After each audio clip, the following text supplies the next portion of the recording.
Luke chapter 19, verses 1 through 10.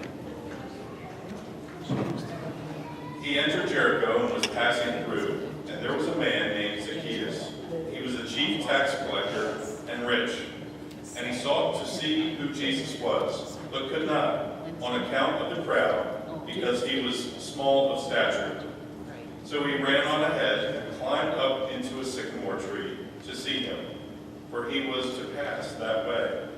And when Jesus came to the place, he looked up and said to him, Zacchaeus, make haste and come down, for I must stay at your house today. So he made haste and came down and received him joyfully.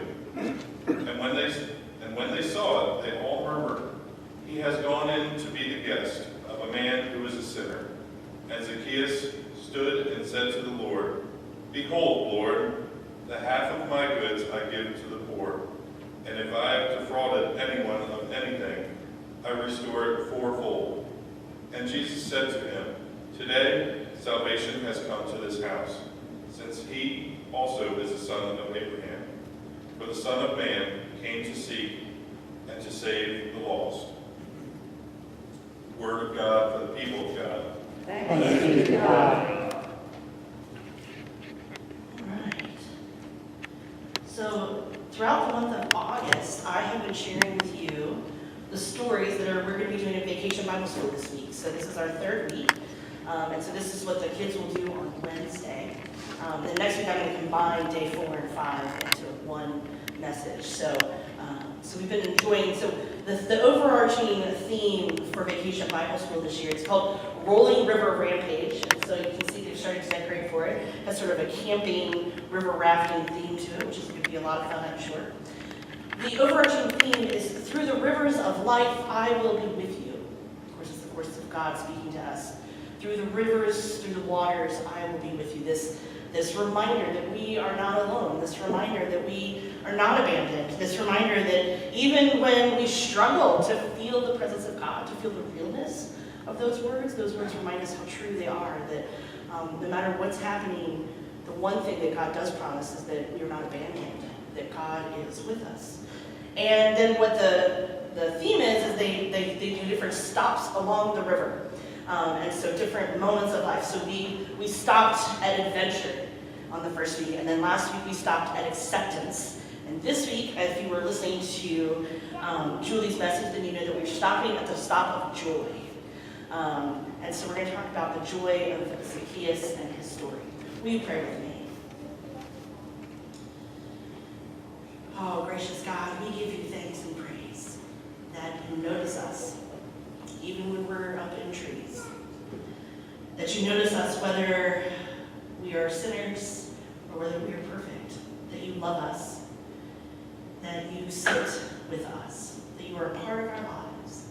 And that you bring salvation and transformation into our world. We give you thanks for all of these things. We give you thanks for this day.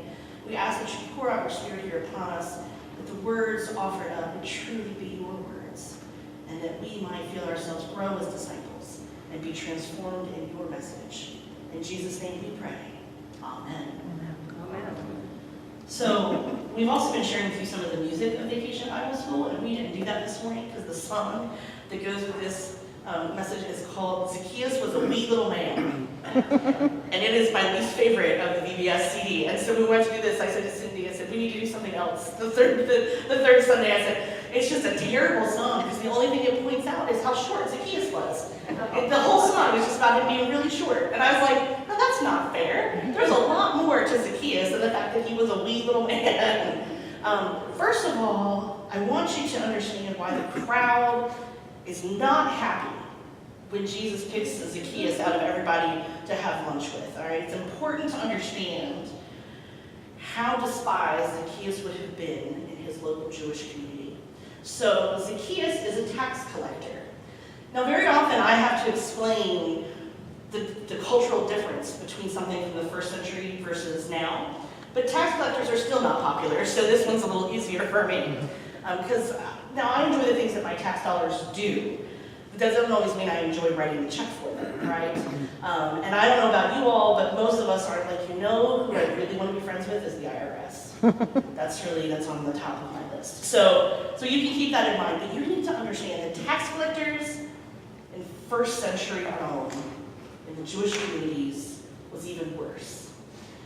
Because they were betrayers of the people, is how they were viewed. So here's what Rome would do. As they're expanding their empire, they would set up, governors and regional leadership in certain places. But the big thing was to have money, right? You can't run an empire without money. We know this, we're capitalists, we got that. And so they needed to collect taxes, and it was also one of the ways to keep the people you had conquered under your foot. If we could tax you enough so that you don't have enough money to barely feed yourselves, then you'll just keep working hard trying to survive, and you won't have time to uprise against us. So that's really some of the original motivation behind taxation during this colonization time period. And so what they would do, they were very crafty. Rather than send in Romans to be the tax collectors and let them be the target of hate, they would tag local people to be the ones that would go around to their neighbors and collect those taxes. And what they would do is they would say, say I'm the tax collector for the congregation of Mayo. They would say, Amanda, we expect you to come up with $5 from each person. Okay, good. What they didn't say is how much I actually had to collect. And you all don't know the number. So what the tax collectors typically did is they would come to you and say, I need $15 from all of you. You all pay your $15. I give $5 each to Rome and pocket the other 10 myself. And that became known. That was how the tax collectors made their money. And there was no regulation by Rome over how much the local tax collectors could or could not overtax. And most of them took full advantage of that. So not only is this person your neighbor, who is basically betraying the community, but they're committing fraud. They're taking advantage of the fact that you have absolutely no power to say no. Because if you said no, you'd be arrested. If you were very fortunate, you'd be beaten in the square and given the opportunity to pay those taxes. But more often than not, you would be publicly executed. Because there were plenty of Jews and Rome didn't need them. So why not just make an example? So this is who this wee little man is. All right? He's this guy that comes around and he steals your money. He's not popular. This would explain why when the crowd gathers, they're not really interested in moving aside so that one of the shorter members of the community can see Jesus parading through. They're really not interested in making things easy for Zacchaeus. But here's what really is so interesting about the story. Something has happened in Zacchaeus' life even before this moment, and we aren't told what that is. We don't, other than the story you heard, we don't learn really anything about him. But it's clear to me that he has either heard about Jesus or experienced his preaching before something, because he is desperate to be able to see and hear Jesus.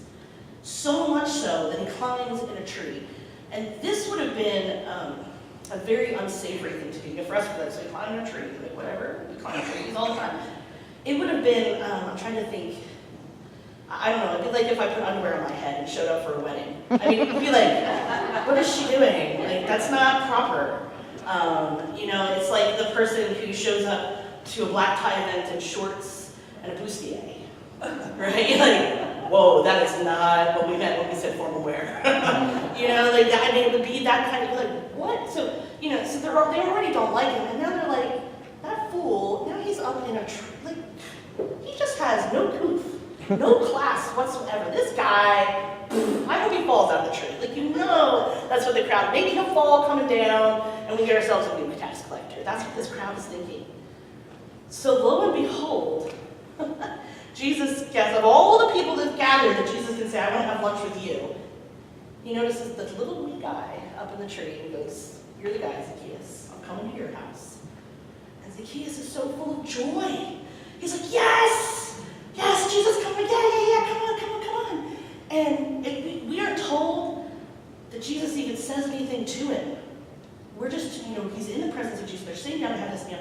And Zacchaeus is already realizing, like, something about being in the presence of Jesus has filled him up so much and started to change him already that he says to Jesus without any prompting, you know what I'm going to do? I'm going to give it all back.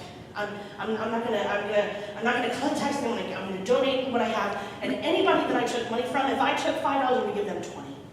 If I took $20, I'm going to give them 80. I'm going to give it back fourfold, Jesus. I'm just going to give it all back. I'm going to give back more than I took. And then I'm just not, there's this sense that he's not going to be a tax collector anymore. I'm going to be different. I want to be this, and he's just filled with this joy. And I got to thinking this week, when was the last time you felt that joyful? Especially about just spending time with Jesus, or knowing who Jesus was. Joy isn't something we talk about a lot right now in our society. It's hard. It's hard to find happy people, right? It's one of the reasons we're drawn. When we do find them, we're like, ooh, we're like moths to a flame. We're like, ooh, a happy person, right? Because like think about the conversations we tend to have, right? People are angry. People are scared. People want to blame one another, right? Like, I don't know about you all, but I don't watch the news because I can't handle it. I can't be that angry every single day. People that talk to me, they're like, oh, I watch the news every morning. I'm like, oh no, I can't start my day off that mad. Because I'll just be a raging horror all day long. So instead I read my news so that I don't have to hear it, because just the way they tell the stories makes me mad. So this morning over breakfast, I was watching this television show about puppies. That's how I start my day. Puppies. That will put me in a nice, joyful mindset. That's what makes me happier. The little puppies running around and figuring out when to watch them walk and fall off the blanket. It was adorable. When was the last time you would say, I was full of joy? And then ask yourselves, when did joy become work? When did joy become such a rarity? And how did we let that happen? How did we let that happen? We have got to find a way to tap back into the joy. And if it means pulling out memories, if it means picking better who we're spending time with, if it means, perhaps as Zacchaeus did, unloading something off of ourselves, perhaps we are doing something that's holding us down. And we need to just say, we just need to be honest about it. Be like, you know what? I have been doing this, I'm not going to do it anymore. I'm going to pay it back. I'm going to put it back right. I'm just going to get to work, and I'm going to change this about myself so I can change who I am and like who I am better. We're all very different people, so I don't know what your joy is. For many of you, I do know what your hurts are. You've shared some of those with me. And for some of you, I know that you do find joy. I know you find it in your children, your grandchildren, and your spouses. For some of you, perhaps you find joy in your work. When was the last time you found joy at church? Do you know how sad it makes me that you even have to ask you that question? Because I would hope you every week. I mean, because you're awesome. First of all, we find joy in you. You're fantastic. I know. I'm going to be bowl of jelly beans. Really though, think about that. When was the last time that you were like, I get to go to church today? I get to be with Jesus. I get to hear the word of God and sing song. Woo woo! I mean, I'm just going to guess that's not how Sunday morning goes in most of your homes. It's certainly not how some of you come in the door, right? I mean, not that any of you are unfriendly. You guys are like the friendliest people I've ever known. But a few of you do, you kind of come walking in and you're like, I'm here! like that's it. You're like, I'm here! And now I'm done. Good luck, Amanda. I hope something miraculous happens. You guys don't come running up the sidewalk, even those of you that are capable of physically running. You don't come running up the sidewalk and throw the door open and you're like, church today! And I understand why, because we'd be like, oh, someone's been sipping something. Someone got a little heavy-handed with Baileys. I know, right? We'd be judging. We'd be like, what is going on with you? But VBS is such a good reminder of things that we have lost touch with. That we've lost touch with a sense of adventure of being disciples. That we've lost touch sometimes with what it means to accept each other. And for sure, the longer I thought about this story, I thought we have lost touch with the joy. I remember one of the greatest moments in my life when this joy was first revealed to me. I was 15, and I went on a mission trip to Cumberland, Maryland. I was a part, it's called Camp Hope. It's a Methodist camp. And they sent me over there in the Appalachian portion of Maryland to do what they call minor repairs on people's homes. But I've done everything from replace a roof to rip off a porch and rebuild it, so I don't know how a minor that would be called. But on that particular first time that I went, we finished the house we were assigned in just 2 days, so they assigned us to a second house to help this other group out. It was massive. And people are up on scaffolding and they're painting. It's like this 3-story house, and they're painting and they're doing all kinds of things. But somehow I got assigned to work with Mr. Berry, and he and I were asked if we could just put just a little wheelchair ramp on the front. And it was like a step like this, like just this one little step. So it wasn't like we were building a giant, could we do that? And so, we spent a few hours. He tried to let me actually hammer some of the nails. But after I bent like the fourth one, we decided it'd be better if I just handed him the nails. I was really better as an assistant and like a appraiser. Management has always kind of been my thing. And so hey, oh, that looks good, yeah, that looks even, and stuff like that. And when we had finished, the woman, she had an electric wheelchair. So she was able to come down and we went for a walk with the woman who lived in the house and her husband. And the woman was kind of in front of me, the husband was next to me, and we were sort of standing on a street corner, and I guess Frostburg or Cumberland Maryland, I'm not sure which one we were in, and he was just sobbing. Just tears just running down, and they're probably in their 80s, and tears just running down this man's face. I said, oh, are you okay? And he said, this is the first time she's been in the sunshine in 14 months. Right, and that noise, that's when my heart had that kind of response. I'm 15, right? I'm all wrapped up in myself, right? It's just nothing wrong with being 15. It's just that's kind of the journey we're on. We're not always that great, even as young people paying attention to others. We're not always that great when we get older either. But and all of a sudden, it was like the world, just for a few minutes, just looked different. And it was like I could just see the presence of God so powerfully in that moment. It was like, I was like, wake up! Truly, that's how it felt. That's how it felt in my soul. It was like, I am here, Amanda. I heard God, it was like not really her voice, but it was like, pay attention. Pay attention when all you did was hand someone nails and yet you helped change a life today. That's what I can do if you will let me go to work at you. And this joy welled up inside of me, and I'm sure it started me on a path that brought me here to you today. Just one thing what joy. We have to find that again. We have to let ourselves be open to that, because part of the reason I think we stop finding joy is because we're scared. Because you have to open yourself up to find joy. You can't have joy if you're closed off. Especially because for most of us, joy involves other people. It's very rare that we find it just all by ourselves. It certainly involves letting God in. And we tend to close ourselves off because we don't want to get hurt. We don't want to risk joy because we don't want to get disappointed. What if we have one more disappointment? Can I handle that? Am I strong enough to overcome the next thing? And so we close ourselves off. And I'm telling you, don't be like that. Be like Zacchaeus. Climb a tree, even if it means people will be like, what is wrong with that person? Who can, what a great thing when they're like, are you okay? Yes, I am just so full of joy. Wouldn't you love to meet someone like that in the grocery store who seems a little odd and you're like, are you okay? Yeah. I am just so full up of the love of God and so joyful, I can't help myself. I'm like, awesome, right? I'm gonna get some ice cream. That's awesome. Can you imagine interacting? I would love to interact with people like that. We wonder sometimes why nobody really wants to come to church. I know I'm Christian people are here, so I get it. But, how do we talk about church? If we're not pumped up about it, no wonder people don't want to come. I hear far more enthusiasm to do other things. And I understand that. I get it. Football games and theater and such, they do have an element of entertainment that you might not always find at church, but we got to find the joy. And we can't be the crowd. That's the other thing we have to remind ourselves. We can't be angry when Jesus transforms someone's life that we don't think is worthy. We should find joy in that as well. Because that's when some of the greatest miracles we'll ever see. When a person that hasn't earned it, a person that we see as a betrayer of the community, a person that we see as worthless, all of a sudden finds the love of Jesus Christ in their lives, and all of a sudden is a different person, finds a way to be helping others.